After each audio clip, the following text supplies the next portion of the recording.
signed the budget deal without DACA, while Chuck Schumer lauded the same bill over on the Senate side. This budget deal will be the best thing we've done for our economy, our military, our middle class for a long time. Why should we in the House be treated in such a humiliating way when the Republican Senate leader has given that opportunity in a bipartisan way to his membership? Fox News correspondent Peter Doocy live on Capitol Hill with the latest. That was quite an afternoon, Peter. It was, Martha, and because Pelosi is the top Democrat in the House, she's been in the loop all along about this shutdown-avoiding spending deal that her Senate counterpart Chuck Schumer has been working on with Mitch McConnell. But Pelosi soured on the deal today because it does not address ways to protect DACA recipients, and it also does not come with a promise from Speaker Ryan that whenever immigration comes to the House floor, there can be an open amendment process. So she started complaining about that just after 10 a.m. and finished after 6 p.m. Just got word that the House historian confirms you have now set the record for the longest continuous speech in the House since at least 1909. I wonder what that was. So Republicans may need to try to pass this spending measure without much Democratic support. That is why this evening President Trump took to Twitter to write the following. The budget agreement today is so important for our great military. It ends the dangerous sequester and gives Secretary Mattis what he needs to keep America great. Republicans and Democrats must support our troops and support this bill. But many Republicans in the House hate this bill because the popular part that gets rid of caps on Pentagon spending and also gets rid of some limits on domestic spending doesn't come with proper spending cuts elsewhere. $1 trillion deficit, one of the largest spending increases, second probably in the past decade, this is probably the second largest discretionary spending increase, second only to Obama's stimulus package. So you know how obnoxious that was. So this is not what we were elected to do, and you're going to see, I think, the vast majority of Freedom Caucus members vote against it, and my guess is a lot of other members as well. The plan as of right now is for the Senate to vote on this spending bill at some point tomorrow, but there may not be a vote if they know for sure that it would fail once it got over to the House. Just a few minutes ago, we caught the House Majority Leader Kevin McCarthy on his way into the chamber. He said they were going to start whipping members tonight to see where they stand. Martha? Okay, Peter, thank you very much. Here now, Karl Rove, Fox News contributor and former White House Deputy Chief of Staff under President George W. Bush. So they got together and decided that they should raise the spending caps by almost between $300 and $400 billion. And that was, I think, a pretty easy thing for them to come to an agreement on, Karl, on the Senate side.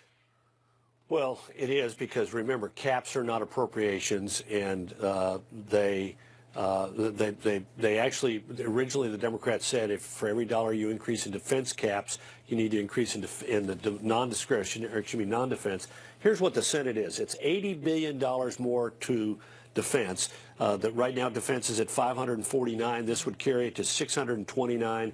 And then on non-defense, it would increase it by $63 billion. It's now at about $516 billion. That would carry it to $579. And it would do that this year and next year. So in other words, $80 billion this year for defense, $80 billion more for defense next year. But again, that's a ceiling. That's not the appropriation. Same on non-defense, $63 billion more this year, $63 billion more next year. And again, that's the authorization. It's not the appropriation.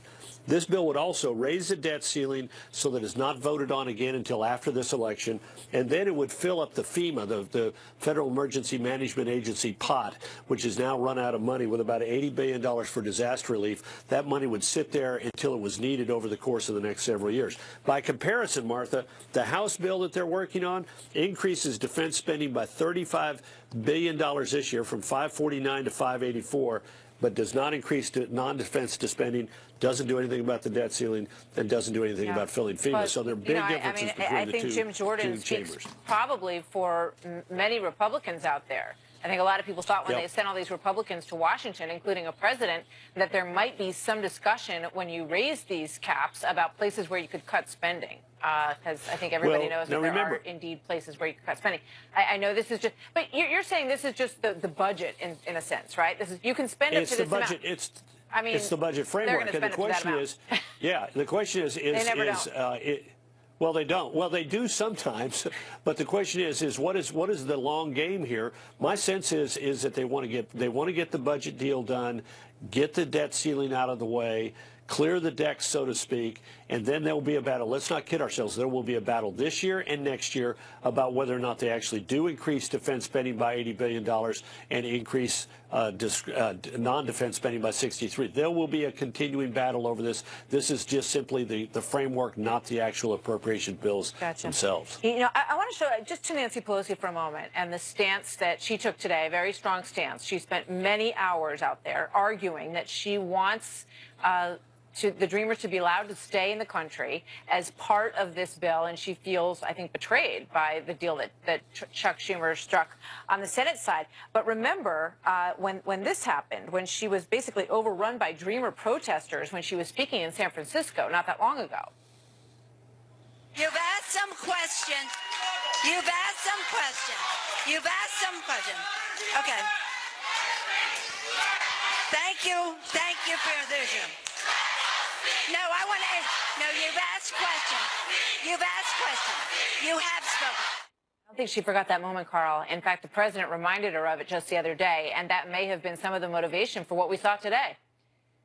Well, also the motivation might be in part that she has a caucus that is demanding action on DACA and feels betrayed by the idea of separating these two.